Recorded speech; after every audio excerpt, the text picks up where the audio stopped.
Hi, I'm Carmel Debadine. I believe food shouldn't just taste good, but it should look awesome as well.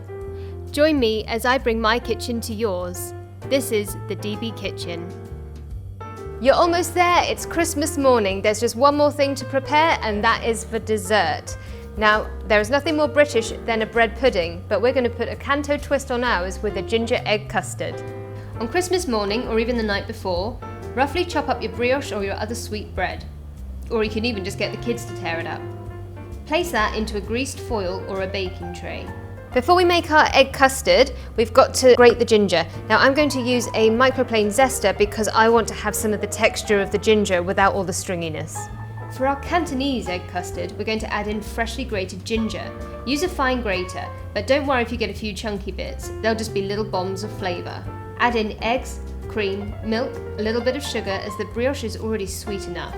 Add in a little vanilla extract and mix to combine. Grab that tray of bread and pour your custard all over the top.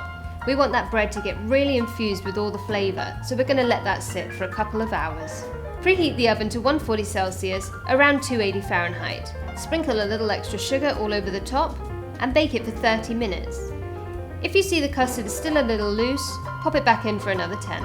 This dessert is amazing hot or cold, but before you serve it, give it a little dust of icing sugar just if you want a little something snowy on the table. And it's also delicious with a bit of extra custard or if you've got some fruity jam.